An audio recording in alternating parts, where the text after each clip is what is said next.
everybody, and thanks for clicking into another edition of Sit Down with Ed Brown. You know, our guest today, we've already talked to him once, and I got to tell you, this guy's he's been in the field for years. He's a seasoned veteran. He's brought back some fascinating pictures, and we've talked to him before. Again, let's just bring him in. Please welcome Mr. Mark Parra. Mark, what's going on, buddy? Hey, good morning. How you doing, Mr. Ed Brown?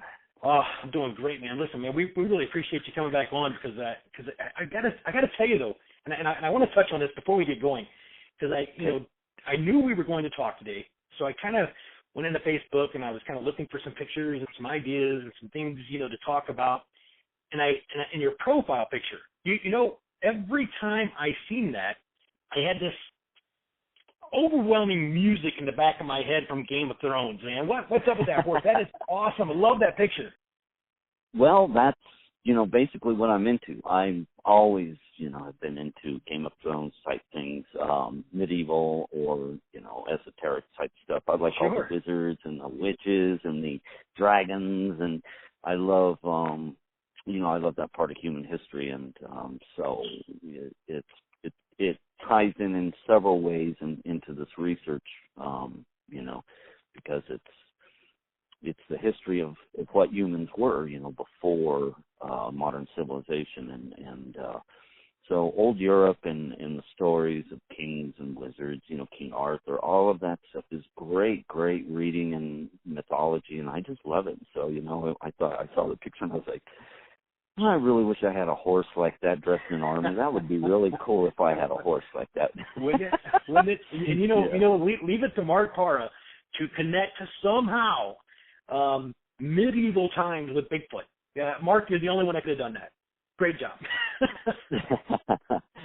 All right. Well, that was one of those things in college. A lot of kids, is your elective courses they took art or PE or whatever they take in college.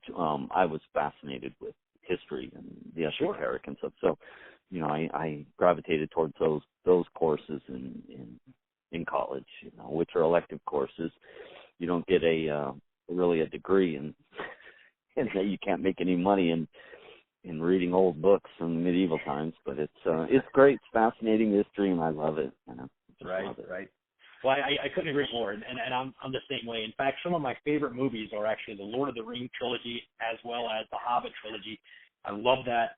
In fact, I watched the Hobbit yesterday, as a matter of fact. So it is interesting. I love that stuff, and Game of Thrones is one of my favorite series, even though I am a little behind, which I'm not very happy about. But it's okay. So Mark, man, last time you were on, we talked about how you got involved with Bigfooting, some of the people you've been out with, some of the people that you're associated with. We talked about some of the reports that you've heard. Like I listened to it again last night just to refresh my memory, and the thing with the coyotes was with the heads being ripped off. It's some fascinating stuff. But what have you been? And just for the record, real quick, if you're listening to this and you don't know what we're talking about, you have to go back and listen to the first one, because it was a very interesting. Mark threw a lot at us, and it was a great conversation, and we definitely appreciate him being on then, and we appreciate him being on now. But what have you been up to, Mark? You've been kind of hiding. I haven't heard anything from you. I was still working alone. I've been alone for a number of years. I haven't been involved in a relationship or anything like that. The central focus of my research was my Bigfooting. Then this last summer, I was contacted by a woman who somehow found her way to my Bigfoot world via social media. We're still not sure how that all came about, but suddenly she found her way to me, and she said, I'm a local resident here in your city and where you live, and she goes, I hike at that park just about every day. She goes, that's where I go to do my hikes, and she goes, so I've been in there, and I had no idea. So I said, well, and she was really interested in the genre. She was learning it through Facebook and through social media how big Bigfoot is. And so she said, let's set up a time, and we'll go out there, and you can kind of show me, what you're looking at, what's going on, and so forth. So we hooked up. We went out for a couple hikes. In fact, the first time I ever took her out, we had just got out of the vehicle in the dirt parking lots and we're heading for the hiking trails. You kind of have to walk far, away from the parking lots because it's state park. So we had no longer left, and we had just started making our way down a hill, not very far from the parking lot, and off to our left, maybe 20 yards, we hear a whoop. And I didn't say anything. I kind of waited because I knew that I was like, wow, why are they watching the parking lots today? I guess I don't think they do that. They watch the people to see how full it's going to be. I guess I don't know. It was very close, and I heard whoop. I mean, not 20 yards away, and I was like, okay, that's them. They're here. They're acknowledging me. So the guy was always brought food for 8 years. Right. So I didn't say anything, and I kind of looked at her, and she looked at me, and she said, "Did you just hear that?" And I said, "Yeah, you heard it." From that point on, we kind of developed a friendship, a hiking friendship, and so we were going out a lot. Because both of us are single and we're both in the same age group and we didn't have any ties down. We just kind of, it's nature. We clicked. We hooked up and we fell in love and that's kind of how it went. And so we kind of took a break from the Bigfooting for a while because of financial issues that came up. We had to get ourselves in order. Sure.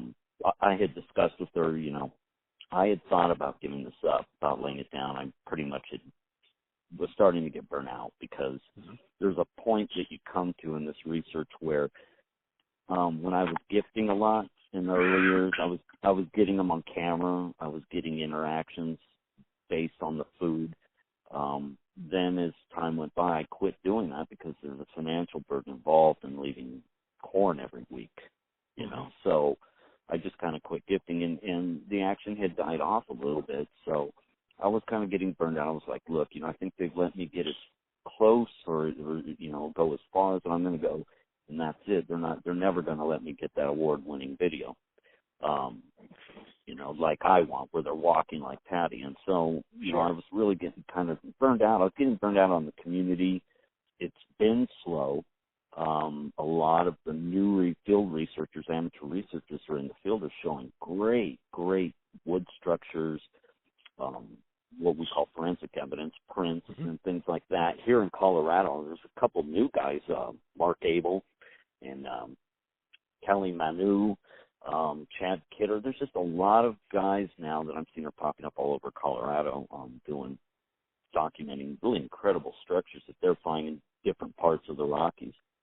And so I was like, well, I'm going to let all these new guys run because we've got all this stuff on our plate, and we need to take care of our business first, get settled. We've moved into a new place, and I said, so we'll come back. We'll come back if we want to do this, and we'll go big. And I said, in 2017, we're going to go big. We're going to have, better videos, better quality videos, maybe get some better gear, do some nighttime work because ideally, we're going to be exploring some areas, hot spots, sightings, known hot spots here in Colorado, like Bailey. And Bailey, because it's a national forest area, is so much bigger than a state parks, which I'm used to working. And so, in order for us to make headway in Bailey, we're going to have to work at night, and we're going to have to backpack hike into a little bit deeper than where people go. I said, because we know it's a hot spot. There's tons of sightings. We have other organizations here in Colorado that research the Bailey area. BFRO, as an example, is one. They have their people in there a lot.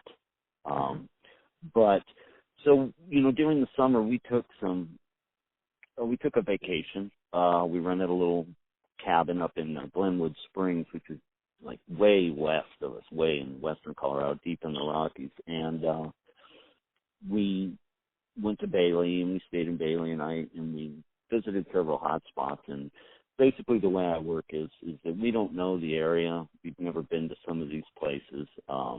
Just beautiful scenery. And we're just snapping off pictures every left and right because it's such beautiful country, the Rockies are. And, Absolutely. So, right, and so I said, well, here's how I do it. Once we've established that we've walked a couple miles down a trail, I'll just make a decision for whatever reason just to break trail. This is basically how you find signs. So in Bailey, we were taking pictures of the aspens this fall, and people were parking alongside of the road just to get pictures of beautiful aspens. Right. And knowing me, she's taking pictures of the trees and so forth. I just started taking off behind this ditch across the highway and just started going up this hill.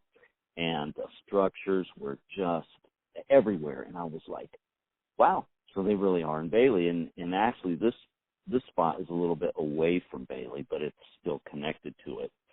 So it kind of gave me a window. This is where we're going to come. This is where we're going to work. And in all the other researchers who work in that area, including the BFRO affiliates and so forth, no one has gone back into this area. They stay near what is known as the Colorado Trail, which is, and there's a creek that runs by a hidden creek. And they pretty much stick to the Colorado Trail, where you see a lot of backpack campers and so forth. I don't know if they decided to ever check out areas, but just as something I've learned over the past 7-8 years is that you have to break trail. They're not going to build a structure on the side of a trail. If you find a big teepee structure on the side of the trail, even 20 yards away, it's probably human-made. Right. You really got to just stop as you're going down a trail and say, this looks like a really cool area, in conjunction with maybe a water source like a creek bed or something, and bushwhack it. And once you bushwhack it in enough, then you start seeing the typical Sasquatch X's, arches, the things that, as far as data, is known behavior, most people associate that with Sasquatch because, I've studied up and I'm tactically trained in bushcraft survival and so forth. These type symbology structures, the forced arches that are held down by logs, bigger trees, and so forth, in the way it's designed, are not human-made because humans don't waste their time. If there is let's say a poacher or just a guy that's hardcore into bushcraft survival, we all have seen the type of shelters that humans make, and it's very mathematically choreographed. It's a bush hut. It's a little bush hut where an outdoorsman stays, or a hunter, and it's put together in such a way that's very similar to Native American old wigwams. It's bushcraft survival. But the structures that we have documented, me and Mark Abel and others in the state, is that there's actually like a language going on there versus just stay out humans. Your typical two trees and an X. I mean, like, most people interpret that as stay out. Well, the only way you're going to make any headway in Bigfoot, my field research, is to go behind and to cross that gate, cross that X, and push in, and not heed those warnings. That's the only way you're really going to do it. And so, again, we really have some big plans coming up for the season, showing these areas, doing some research in areas that we know, a couple different state parks we explored that are far from our usual area. Now, the problem with my area is that Castle Rock, it's outside of Castle Rock, Colorado, is booming. The population growth has tripled in the past couple of years. In fact, it's a huge local thing. The highways, the roads can't handle the amount of people that are moving into the Castle Rock area. Sure. And unfortunately, because it's a beautiful state park, kind of similar to Mesa Verde, it has 6,400-year archaeological evidence that the State University of Denver recorded that pre-Apache had been living there. They've done excavation on several caves. So the population growth is so much, and just, like we go on the weekends, we don't even bother. I mean, President's Day was so packed with, people, hikers and families. And we just turned around and said, this is BS. There's just too many people here. Right. And so it gets you kind of depressing. usually most of my videos that I did over the 7 years working in that particular state park, I hit it Mondays, Tuesdays, or Wednesdays mornings, and worked till about noon because they start coming. Once it gets warm, here come the other people. And so you never know if you're going to run across humans anymore. And so I was a little bummed out because it's like, how is this going to affect them? Are they going to leave? But, we go back. We just pick a day during the week when there's not a lot of people. They're all at work. And we start finding new stuff, which is showing us that they're not intimidated by humans at all. They're because I guess they've shown that the thing about our spot, it's very geographic as far as like caves and stuff. So, and the terrain is really rugged. If you want to break trail in these canyons, I mean, you might get a ticket, but only because it's so dangerous. A lot of people, they're like climbing over these boulders. If they're like, it's not a place where 3 or 4 older women, let's say, that do their morning hike down the trails are going to be climbing those boulders, because one wrong slip and down you go and you may not get up. It's just, it's rugged. And, but there's all these caves. And so, like I said, we've known that they've been utilizing that part for that reason. It's pretty much cut and dry, black and white, that, if you're a Sasquatch, it's the place to go where you have excellent hide capability, a water resource running between 2 canyons. It gives them a tactical advantage where they can overwatch hikers, the trails. And they have huge habitat as a wildlife sanctuary, and there's deer everywhere and small game like skunks to porcupines, raccoons. I mean, just everything that they need to survive, perfect habitat. So anyways, we've just been exploring some areas because I wanted to. Like I said, there's so much going on in Colorado right now. So many researchers are in the field. New people are coming on all the time because as the population of Colorado grows, and you have more people in the backcountry now exploring it. And so I was a little concerned that we may have to forfeit this park, and it's just getting too busy. But like I said, we went back. Every time we go back, we just went back this last week. We're finding that their presence is still there. They're still doing the same things that they've always done. Also, to add on this, just as a thing about Susan, my new partner and fiance, she works at the local veterinary hospital inside our little town of Parker. She's worked there for 13 years. So she had no knowledge or interest in Bigfoot until she met me. Well, actually, but she grew up in California in the Redwoods, and she grew up in Willits, Northern California, as a little girl, and so her dad always took them camping out to the Redwood Forest. And as a little girl, they heard them at night. They would hear the Bigfoots howling at each other between valleys and so forth. But she was never really explained to by her parents what exactly those are, what Bigfoots were, and she never really concerned herself with it as a little girl. So she didn't really have a background, until she started going out hiking with me in that. However, one thing that happened is she started going out there while I was at work on her own days off by herself. And she came back and she said, "Look at this picture." She goes, "I was standing across the river," and she goes, "There's this huge furryish black thing. It's June. It's 80 degrees out, and it looks like somebody sitting on a rock looking across the river, maybe 50, 60 yards at her. And she just has your basic cell phone camera. She's not a real researcher.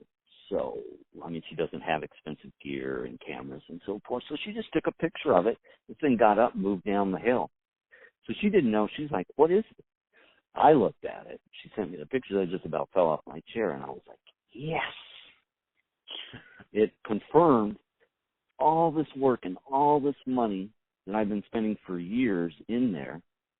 And believe me, I had a lot of detractors in the state that said that's a really small state park, dude. I can't see why they would be there. Well, I stuck to it. I stuck and held to my beliefs after my first sighting that I had some 7.5, 8 years ago. I stuck to I know they're there. I know that I don't think they're just coming through. They're just to hunt deer and then leaving. I said, it's just the way the geography of the area is. It's farmland, it's ranches, it's secluded. So anyways, this past, I would say this happened 3 months ago.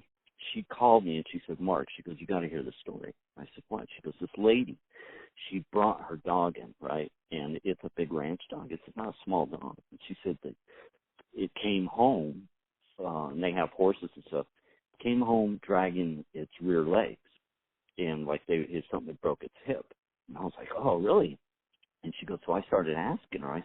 She said, where did this happen? And she goes, well, we own a ranch, and we got horses. She goes, we back right up to the canyon. She goes, so we're one of the farms out there. And, I mean, Susan called me and was like, oh, my God, you got to hear the story. So the lady had confided in Susan that they saw a dark shadow take off up the hill with the dog. And they thought it was a bear. A bear had gotten the dog. And so it was dark. And so then they started hearing these weird howls coming out of the canyon, right? So they thought, well, Fido's a goner. The bear got him. So but Fido came home, and he's dragging his rear legs. So the vet looked him over and gave him some medication. Says he'll be fine. It appears, though, that something squeezed it too hard. And then let it go. And he's like, there's no, if it's a bear or a mountain lion, they're going to kill the dog and eat it. They're not going to waste time carrying it while it's fighting them. They can't do that. So something had taken the dog and squeezed it too hard, and the dog lived. But then 2 more reports came in down several next weeks. And I said, you know what? I was like, they got a juvenile in there, and it's coming into the ranch is just as predicted, and it likes the dogs, obviously, but maybe doesn't know its own strength. Because I was thinking, why didn't they kill the dog? Why did they let it go? And so I'm like, well, this Bigfoot just doesn't know its strength. So anyway, so this was a great revelation for this coming year, because now I had actual reports from a local veterinary animal emergency hospital that services horses and other livestock also, not just pets, because it's a ranching community. We had actual reports here that there's Bigfoot activity in the canyons that I've been trying to prove so many years. Sure. So anyway, she comes back, shows me the picture, and I just was like, yes, this is everything that I needed. Thank you so much, Susan, for bringing this in. She's like, still wasn't convinced. She was just as skeptical as anyone else. And I have taken some people out with me that were like, friends and so forth that come out and visit, and they're like, wow, you're right. These structures are crazy. But anyway, so we just hooked up and we decided I wanted to build a bigger picture. I wanted to show that in Colorado, we have a lot of smaller communities that are surrounded by forest. And that's what's great about living here. You can go outside your front door and you got pine trees everywhere, right? Oh, it's beautiful there. They're beautiful. Small, yeah, very small communities, mountain communities. And what we discovered, though, is that the Bigfoot prefer the lower elevations and to be closer to these protected wildlife, state park, hiking trail areas than most people would assume they would be up in the high country to get away from people. Yeah. I don't mean to cut you off, and I'm sorry. I just need to come here because something you said earlier and what you just said just now. I mean, I have a whole slew of questions. I'm going to start with this. You're talking about they're down in the lower elevations, which I find surprising as well, because I would think that being higher and touching on what you said earlier, they could keep an eye on their surrounding. They could see if hikers were coming their way. It's a better vantage point, as kind of a lookout. I mean, what is the significance of it being lower, I guess, would be my question. Well, we learned some things. There was a new state park that opened a couple of years ago. We decided to explore called Staunton State Park. It's right outside of Bailey. It's a beautiful state park, very well groomed because it's new, and the Forest Service really put time into this to make it but it's a beautiful park. Anyways, there's a switchback that goes up to a 14,000-foot peak. And I call it the heartbreaker because we had to stop so many times. The switchback is brutal, especially at our age. But it reaches 14,000 feet. And so we did the switchback. And what we noticed is when we got to the very top, I started breaking trail and just going just to see. There's no squirrels. There were no birds. There was no things that you see. Animals. And so I'm like, this is like a dead zone up there. I said, they're not going to be up. There's no food. There's nothing. I said, I haven't even seen a bird on a bright sunny day. So, but as we got back down to the lower elevations, all of a sudden you start seeing chipmunks and birds and squirrels and all the little stuff running around, butterflies. And I said, well, it doesn't make any, especially during the winter, it's 35, 40 below up there. The higher you get, above 10,000 feet, you're going to freeze to death. And I also believe that, this goes into that whole urban Sasquatch thing. We know that they're stealing things. As an example, I knew that they had little juvenile ones running around in there over the years. So last year I decided I'm going to leave them a football. In fact, it was during the Super Bowl. Everybody's watching the Super Bowl, and I was out squatching. I took a football and just left it in one of my gifting spots with some corn and stuff for them, for the kids, just a ball, football, basic football. Well, they took the football and took the corn as they always do. And a number of weeks later, I was hiking up a ravine, and I saw something black peeking up out of this little pit cave. Then I had to look at it, and I was like, what the hell is that? And it looked like some kind of creature. It didn't look like a Bigfoot, but it was big, and looked like it had a big stick in its hand, and it was just peeking its head up. And then I realized that it was a squatch, and I said, what the hell is it wearing over its face? What's wrong with its face? Because it doesn't look like a man or a girl. It looks like it's wearing a mask or something. Then after a process of meditating on it, deduction analysis, just staring at the picture over and over again, I finally realized what happened is that he had taken that football and he tore it open and was wearing it over his face. Looked like he had torn in a hole in it to look at it. And I was like, that's a football. And I was just shocked. I was like, okay, this thing has a sense of humor. And so he's looking at me and he's wearing it over his face. And I'm like going, that is the weirdest freaking thing I ever seen. And so that opens up the whole another can of worms. Again, these are things where I can show pictures, video sometimes, but mostly pictures because I took a picture of it. The problem with pictures, as we know in the Bigfoot community, is that they're very ambiguous because people don't know you.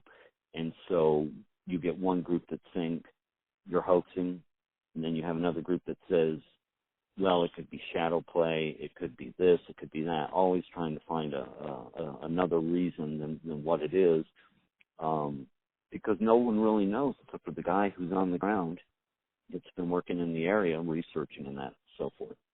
It's a hard thing. It's a hard thing in Bigfoot. If you're putting out stuff that is good or better than anybody else has ever seen, you're going to have to defend it because that's just the nature of the business. People say, well, you need follow-up pictures and this. Well, we've done that. What you have to understand is that when you do a 2 or 3 mile hike off trail bushwhacking, in order to get that secondary picture, you're going to have to do that and go back up there, go all the way back in there, which is exhausting sometimes to get to some areas, just to get that secondary picture and to pacify who. Now, I realize that pictures are not going to solve the enigma. Even video isn't. Everybody believes that we need, an actual court. But, I've made the point over the years that pictures don't stand alone. If you're putting out a picture of a suspected cryptid or a Bigfoot, you have to have some kind of backstory in all of it. I mean, did you just go out in the woods and take a picture off trail, or is this directly related to what I've been trying to show for 7 years, which is, I try to stay away from the whole woo subject, Right. even though that I believe most of it, or have, because of my background, and these cryptids have been appearing to people all over the world for thousands of years, millions of years. It's what man's mythology comes from: trolls and fairies and different type of cryptids that they ran across in the forest. It became the basis for all children's books, fairy tales were cryptids. So, right, and so it's like it has validity. And so my thing about pictures is that, yes, okay, fine, we'll make an attempt to go back. To do follow-up pictures if I feel it's worth it. I've taken a lot of pictures and a lot of video still shots over the years that I went back later and said, yeah, that was a trick of shadow, and so I'll throw that one in the trash, because there's a process of deduction that goes on. You looking at things different as time goes on, because you learn the land. I've learned the land. I understand how the deer move through there, and you learn how to pick up tracks, human tracks. So it's just about spending more time. It takes a couple of years to really learn your research area. And part of that for me and Susan has been going back into the county. We wanted to find actual police reports, county reports of strange happenings, whether it be UFO, hauntings, anything we could find out. And lo and behold, we started finding that there's a little bit of a cover-up in Colorado going concerning our area. In the 1950s, there was a professor from the University of Denver who was contacted by a man who lives near our area and owns a ranch, and he has a deep cave. It actually connects to our canyons. There's a lot of caves, but he has a deep cave on his private property, and he started finding artifacts and stuff in there. So he kind of sealed it up with rocks and called the University of Denver. So they hired this professor. I don't have his name offhand right now, but he got the grant from the state to go in there and do archaeology. And they recovered over 4,000 artifacts out of the cave, showing different levels of habitation that had been used in the cave. So you had pioneers that settled in the Franktown, Parker area in the Old West. And then below the sediment, then you start finding pottery shards. They found a yucca sandal dating back to 6,400 years old. Wow. So now we're talking pre-Apache, pre-Ute. We're talking Aztec. So they took all these artifacts that they recovered out of this cave back to the University of Denver. Then, mysteriously, the professor quit the University of Denver, and he took half of what was found. They said he was seen leaving the university with paper bags full of stuff, disappeared, sold the artifacts. He died a number of years later, and no one has ever recovered what he did with those artifacts. So it's kind of like a local lore mystery. Exactly what did they find over there that is so secretive they wanted to hide? And now we'll never know. The problem with this is that the county, Douglas County that we live in, is very secretive about this. So even trying to obtain information about the exact location of the cave is restricted information all over Google. They don't want you to know where the property is or where the cave is unless you're an accredited archaeologist with the University of Denver or something similar. And it answered a lot of questions there. So we were like, wow, we didn't know all this. There's some crazy stuff going on here. So anyways, then we started getting into the local history of the park and where it played. There was a dam built there in the 1800s that broke in the 1930s, which still part of it stands. The park is extremely haunted. The rangers know all about it. In fact, it's so haunted that they have thousands of reports of people reporting poltergeist activity, phantoms, dark phantoms. being touched, pushed along the trail. I mean, people reporting that they were actually pushed by something, knocked down hard. And I love that stuff. I mean, and it's like, you know, I realize that there's a lot of people that associate, and I'm going to use a very loose term here, but paranormal activity with Bigfoot activity, you know, and they associate the two together. I'm not so sure personally that that's the case, but I love the fact that there's stuff going on that can be I don't know, related. proven or talked about or related exactly in the same areas, and it just it opens up a whole other channel of possible investigations, you know, and I love that aspect. Have you? And I don't mean to cut you off, and I got to backtrack just real quick. You're cool. talking a lot about the caves and things like that, you know, and I've heard witnesses that told me, you know, I seen one going into a cave. This and that. Are you suggesting that they actually live in the caves at night or during the day, or is that what they're using for homes? And if so, how are the cave systems in Colorado? Are they huge? Are they long? Are they expansive? I mean, what is the cave system like there?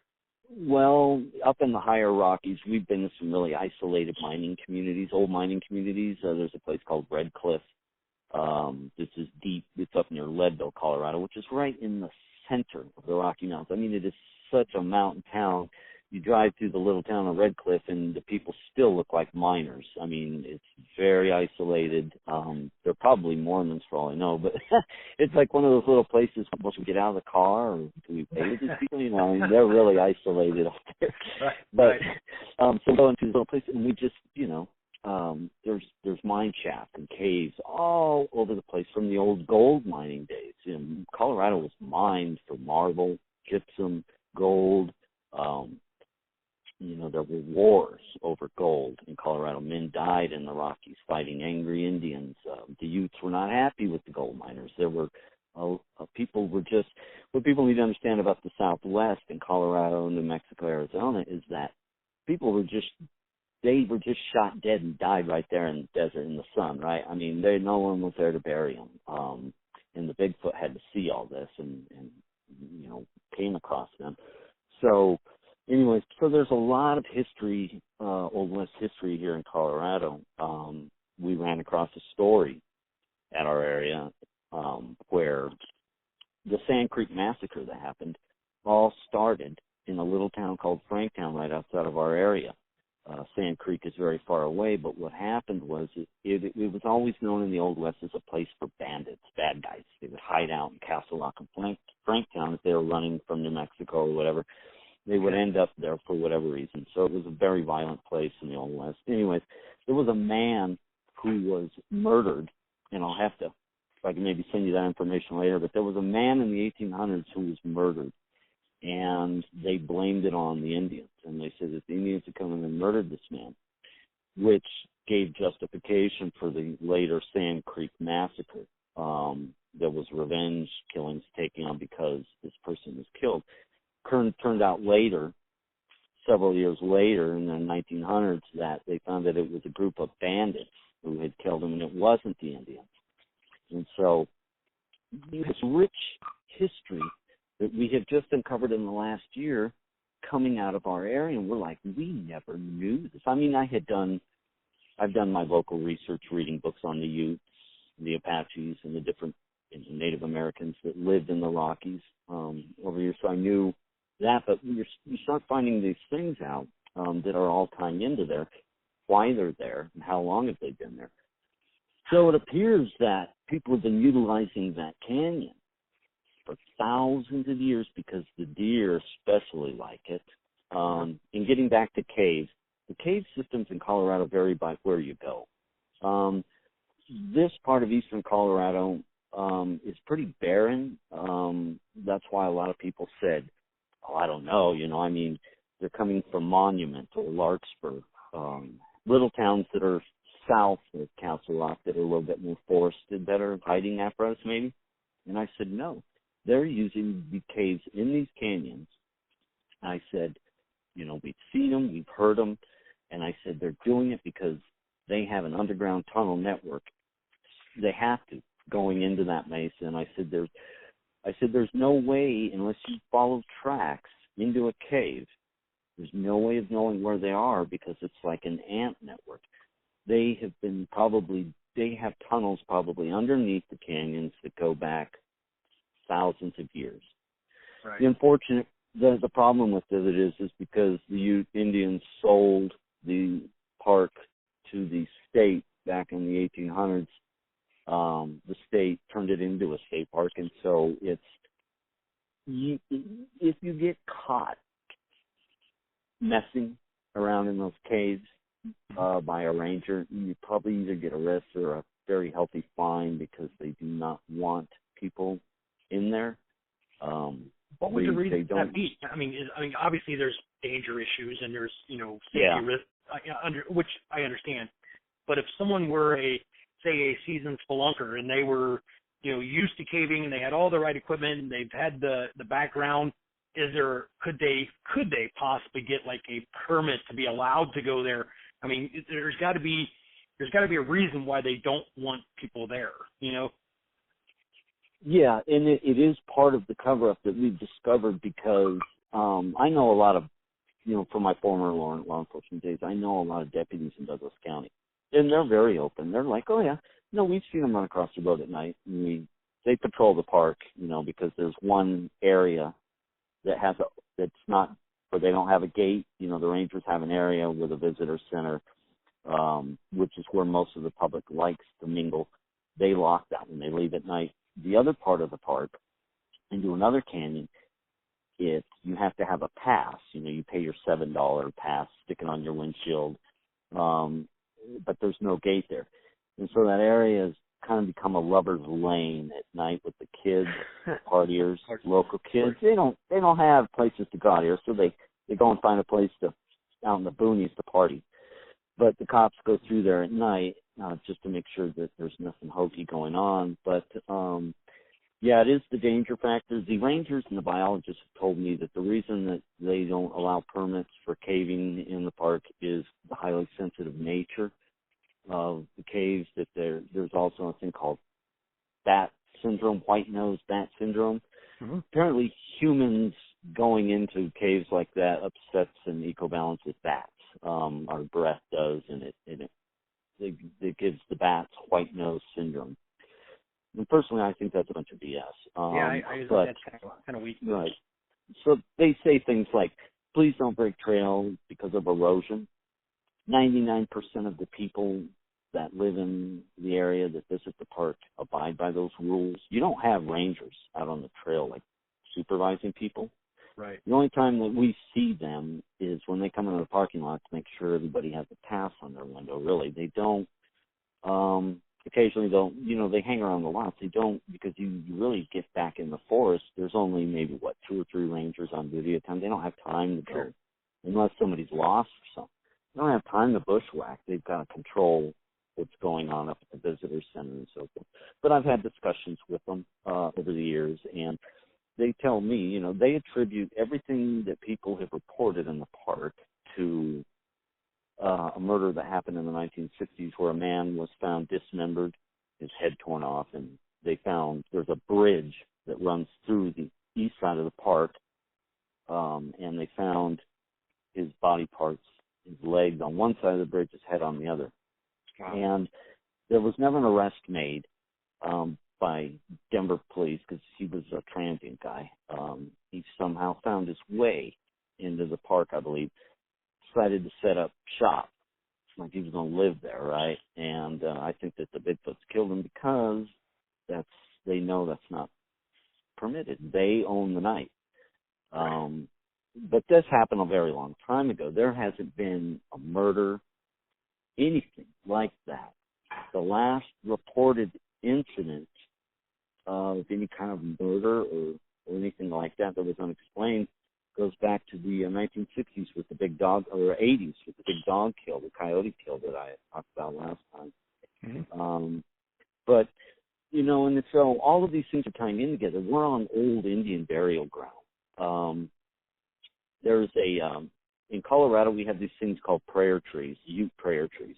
And what the Utes used to do in Colorado, you'll find them, is they would take a young sapling pine and use a rope or twine or something to hold it down so that it would grow with an elbow.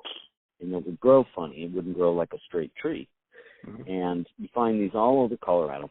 And you'd say that what they would do is the people would do that to a young sapling, and they would pray at the tree. They're not praying to the tree like it's God. They're sending their prayers into it. So the tree would hold the prayers, and then it would grow, and the prayers are supposed to last 10 years in the tree. But these are scattered all over our area. So I wanted to show Susan one day. I said, yeah, there's this big, beautiful Duke prayer tree here. I said, it's probably a 300, 400-year-old tree, and it's huge. So we made our way into this back area and came down the hill. We're coming down the hill, and we hear, right before we hit the tree, you hear this, like a gorilla, like gave two barks. And I mean, there's no dogs around, there's nothing. This sounded like a gorilla. And we both froze. We looked at each other, and our eyes are like saucers, and we're like, he's right down that ridge right there. And so we kind of took off our backpacks and sat down and had a snack, and we were just talking out loud to it. So we never heard another thing there.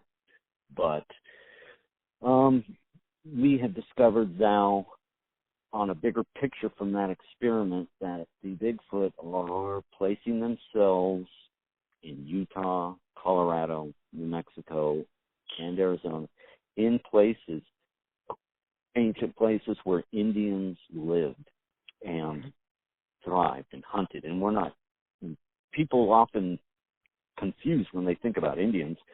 Well, when you're thinking of teepees, we're not talking 4 or 5, even 10 teepees.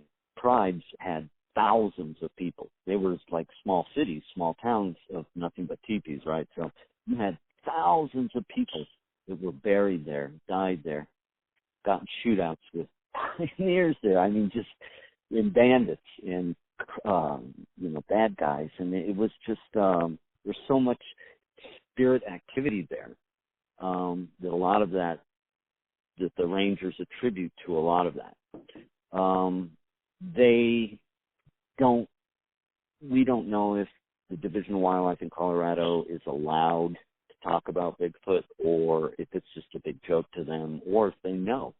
Right. I worked for Cabela's Sporting Goods for a while in a place outside of Castle Rock, and I got to meet a lot of old forestry people and so forth that work for Cabela's now, old hunters, backpackers, and so forth. And the DOW comes in and occasionally sets up little things for the customers. You know, they might have a hawk with them or an eagle so the kids can look at it. But so I came up to this one officer, this one ranger, and I said, it's been really nice this year. No forest fires. I'm sure all the Bigfoots really like that. And he just kind of looked at him and he goes, yeah, well, we're not really supposed to say anything about that. And we just kind of laughed. I said, yeah, I know you weren't. And he was being serious. He wasn't allowed to talk about it on duty. Right. So I was like, wow, that's crazy. Well, so anyways. Go ahead.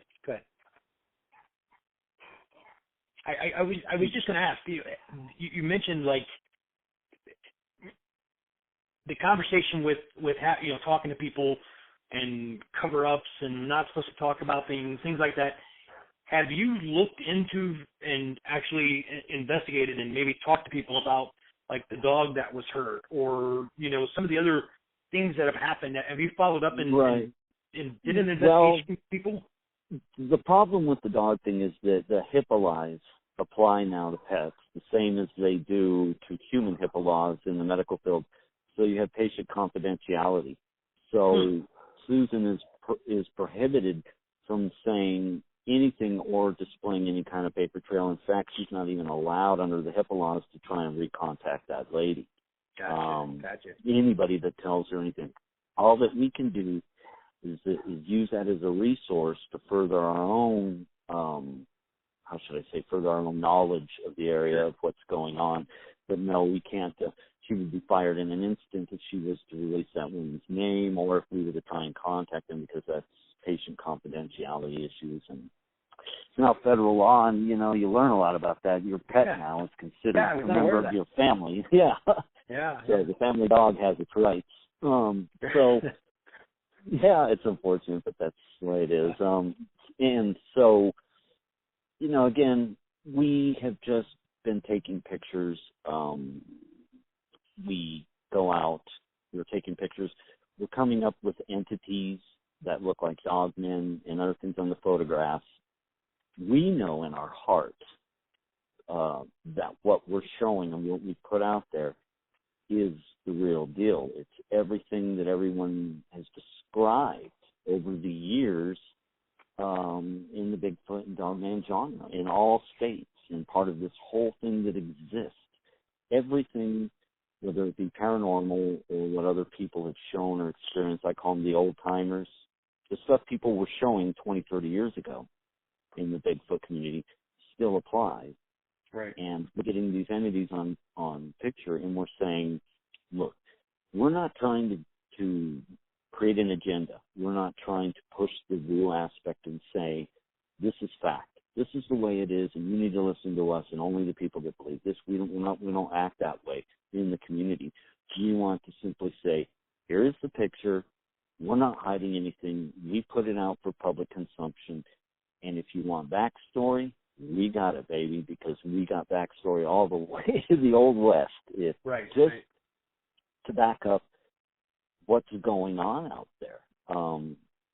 Again, you know, I don't base, especially my research on a picture or the pictures that I have. It's part of a bigger picture. I have to be able to show prints. I have poop. Well, of course, nobody cares about DNA anymore, so I threw all the poop I had out because it doesn't matter anymore. Nobody cares about DNA anymore. Now, the narrative in the community is to embrace the paranormal. There's other researchers out there who are really pushing that issue, and that's okay. I mean, the federal government says, oh, great, perfect. Now we don't have to go in areas and kill these things now because people are afraid. Now they're ghosts, spirits, fairies, whatever you want to call them. They're tied to another realm. That works in our favor. So, but, you know, we just want to clarify that with the general public that we still believe in our heart that these are carbon-based entities, hominids, like rockets that are utilizing that canyon. And yes, there's other things that are going on around them that we can't exactly explain, cryptids, entities, phantoms that we catch on video and on film. And so, like, you know, we put it out there. We know we're going to get hit. We're going to get attacked by trolls and non-believers, and it's okay. The fact is, though, is going back 7 years, and especially through my older videos, I tried to keep it forensic. I tried to say structures, prints, poop, all of these things that your trackers and your military mindset or search and rescue, however you want to go, utilize those tools to corner their query. I still use those, but sure. I had to change my thinking also. I had to say, look at that thing. That looks like a big Bigfoot. He's looking at you, right, smiling, but he's not there. He's semi-transparent. So we don't like psychoanalyze things too much. We think on it, meditate on it, but we don't really psychoanalyze these pictures, and we say, well, you know, hopefully we get one on video because this, to us, it means something, but we're never, ever going to be able to prove the paranormal. I appreciate that there's researchers out there now that have embraced paranormal things, and they're claiming they have big things coming or that they're going to change the world. I don't believe it's possible. Consider with the paranormal, it just isn't. Right. You know, you look at the UFO community, an alien community as an example. We live in an age now. This is a new age where every single thing that people are seeing in the sky is going to be classified as a military drone because drones are everywhere now. Right. Robots and drones. It's the way it is. So the UFO community really doesn't have any basis to exist anymore in America because it's just the age we live in, which is why I gave up on that years ago. No Mitchell Waite, God bless his soul. Yeah. You know, he was a major in the Air Force. Yeah. He told me. He said 90% of what people are seeing, or not, if not more, are our stuff. They experiment with all kinds of flying robots and drones for all kinds of reasons. So he never really was convinced on the whole alien abduction thing or any of that either. But not to say it isn't happening. We have open minds. Sure. But in order for us to have any credibility in amateur field research, you have to do the work and say, yeah, we've got DNA, but no one wants it. You have to be honest about it. Or if they do want to look at it, they're going to charge you upwards of $3,000 just to look at a hair sample, and then they're going to come back and tell you it was a bear or a dog anyways. They're not going to tell you the truth. So it's really, the whole DNA thing is kind of dead in the water. It's a waste of time, in my opinion. So with researchers out there, personalities in the community like, Michael Merchant, Matthew Johnson, and so forth, I agree with them that issue is new. It's dead. DNA is dead right now, without a question. They're not off base in their defense. I'm not saying that they are not off base, because you have a very rational thinking guy like me that was very science-minded at the beginning. Now has all kinds of stuff going on that we can't explain. As an example, I got one of those signs that says Bigfoot area, sighting area, please stay on trails. It's kind of a spoof sign you can buy. And, we hung it in our front window of our new place. Well, we're sitting in our living room one day, and whatever reason, that thing just flew off the windowsill across the room. We're both standing there going, oh, shit, get the sage. We got a ghost in the house, right? She's going to start burning some sage and doing a little cleansing thing, because it's some kind of entity. And I was like, why did it throw that sign off the table? Why not throw the glass or the vase off the thing? Why did it choose to throw that sign off? So we've had some experiences that we can't explain. And those are type experiences that we believe are meant for you as the individual. You can't prove that in the court of public opinion. You cannot do it. It's just because I don't want to say that there's a lot of hoaxing going on anymore in the Bigfoot community. There is a little, but not like what we've seen before. We don't actually have people stuffing bodies with pig guts and stuff like that to pull off. Right. You have photographs that are ambiguous or video or they're ambiguous. But like I said, we want to be credible, and we don't want to be seen as idiots, jerks, in the community. So we have that open mind to allow everybody to voice what they believe. Sure. And not say you're stupid for believing stuff like that. There is, Bigfoot do not have these abilities. They do not disappear. Well, no. Look, I have one particular video that I put out, 3 years ago. And at the end of the video, you can hear the thing running right by me. This crow lands. And I believe the video is called Tracking in the Old Ways. It's called the Old Ways. At the end of the video, this crow landed right above me. I didn't even hear it. It must have been sitting up there. It flew in very quietly and goes, rah, rah, rah. Scared the crap out of me in the video because I didn't hear it fly in or see the shadow. I mean, he was just there. And it's like, whoa. And in the video, I'm like, wow, it was freaking out. And something takes off running right behind me. You can hear it on the video, doo, doo, doo, doo, bipedal. And I'm looking around, nothing. And and it's getting more dusk, and I say, I gotta kill the bee. I gotta get off the side of this mountain. There's something going on up here. I was freaked out, but something ran right by me, and the video even picked it up. The footsteps taking off. I don't have any explanation for why I couldn't see anything. I was trained in search and rescue, law enforcement. I'm an old gun guy. We went looking for fugitive bad guys, so forth. I participated in search and rescue operations inside camping areas and forest areas when children go missing. We usually would find them, but not all the time. But so, my background is that to put things first in a rational state of mind before I start going into the other academic studies that I'm interested in, which is mythology, Right. Native American history, spirituality, the things they believe, and so forth. But what's really weird is that a lot of it, what people are describing and have been for a number of years, fits into the exact same profile of what people were describing in old Europe thousands of years ago, running across different types of entities and cryptids and Bigfoot-type creatures, which in Europe they call them trolls, but that's basically the same. They lived in the earth. They were hairy, very rarely seen. People ran into them in the forest in dark conditions or at night. He created the whole troll scenario in mythology throughout all of old white man's Europe. And then when they came over here, to North America, now we have the exact same things happening to people everywhere. People can say, well, the Indians are kind of ambiguous when you take their stories because medicine men and shaman told stories to the community to keep the community together.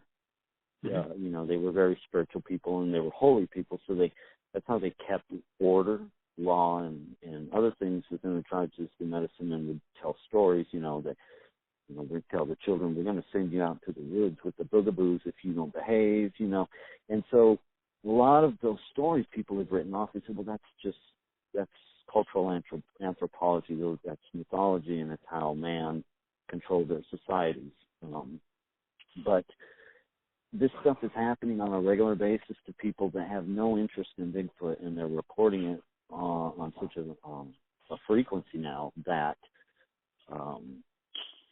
you have to. You can't ignore it and say there's an explanation for everything, because it just isn't anymore.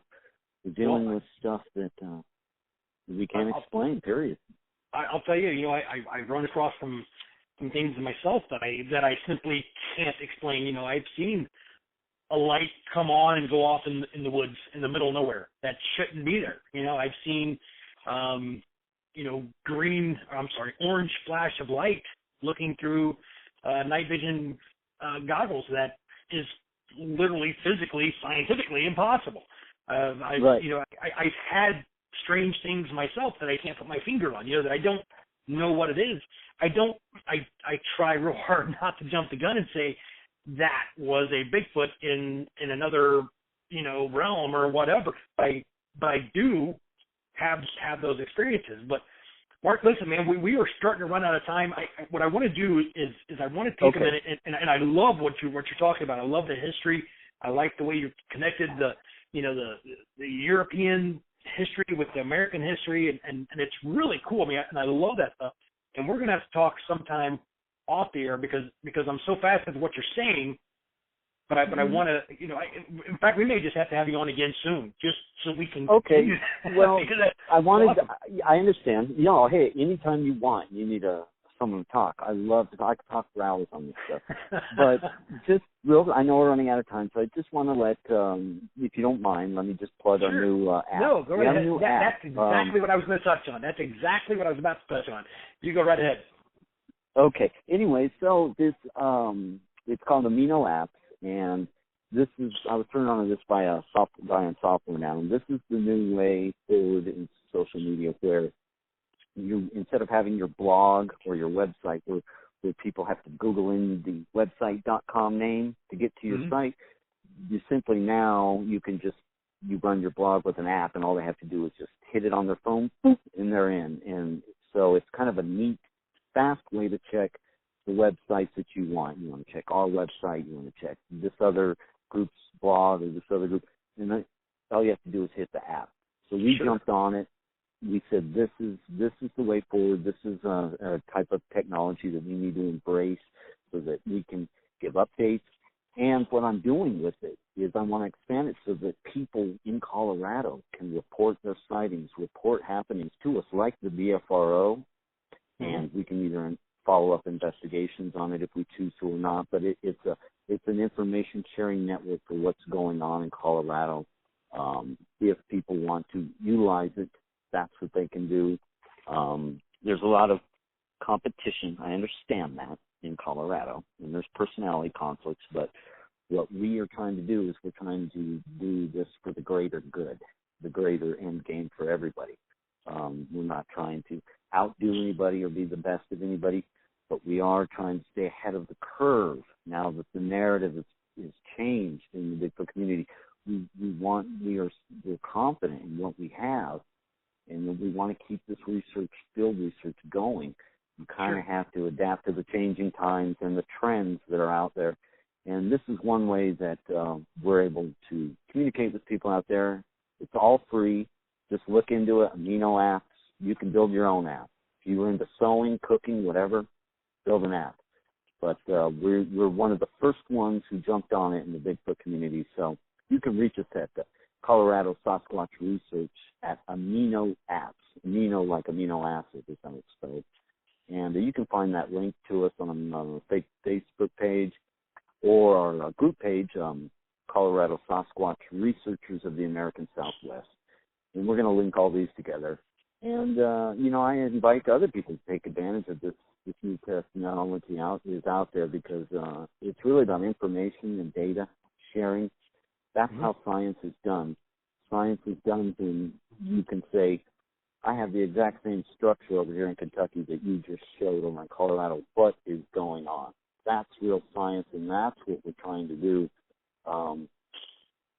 versus as Matthew Johnson calls it, the old school ways, because we all know that prints are too easy to fake. All you need to do is make a wooden plank, and you got a print. So it narrows that down a little bit in what's being hoaxed and what isn't, and what is misidentified and what isn't. That's real science. When I have Mark Abel as an example, the western side of the state, sending me pictures or posting them and saying it's the exact same stuff you've got, same symbology in these structures. What is going on? Humans can't be doing these symbols. There has to be something behind it. So anyways, just plugging that a little bit. No, I'm glad you did. And let our followers know we're going to be showing a lot of cool stuff this year from different parts of Colorado, not just our one area. Key liven it up. You're also going to visit some very haunted ghost towns. That's awesome. In Colorado, because it's kind of a neat thing, kind of mix it up. It doesn't have to be Bigfoot all the time. We'd love to be able to get some ghost activity from an Old West hotel, which is what we have planned, and things like that, just because we want to keep it fun, family-oriented, and professional. We want to continue to push the envelope in this amateur field research, because I still believe that it's going to be just the regular folks like us with a video camera that are out doing this that get the next great Patterson video or whatever, versus the bigger organizations that have a lot of money behind them. A lot of money. There are a lot of guys who got buku bucks behind them, and I won't mention any names, but a lot of research even have investors financing their work. I wish that was our case, but it isn't. We're out of pocket. But I think that was cool. I appreciate you letting me plug and kind of explain again to people exactly what we're about and who we are as people, so that we're not put in that box of possible hoaxers or anything. We really want to educate people now as the genre is growing and changing on what we believe, without putting out a video of me on a soapbox. That's one thing I'll never do. I'm not going to put out 20 minutes video of me trying to psychoanalyze the fairy realm and what's actually going on, because that's not what people want. What people want is they want to see the scenery, they want to see your evidence, and they want to see for themselves. They don't want to be preached at, I guess. So and I'm not slamming anybody that puts out videos. This is not directed at anybody. I had this discussion many years ago with Timber Giant Bigfoot. I said, dude, the day you turned that camera on yourself is when you started losing all your viewers. I said, They don't want to see that. They want to see the trees, and they want to see the river, and they want to see for themselves what you're looking at. They want to hear you preach. And so Colorado Sasquatch Research will never preach to the choir. Well, just so I'm going you to say know. what, as far as the app is concerned, any tool that is developed or used to help share information and help bring evidence from different areas into one location, to me, is a great tool, and I'm looking forward to looking that up and checking that out, because I am definitely interested in the app, and I think that's a great tool. And kudos to you. Sure, you could even do one for your radio show. You know what? We just might do that.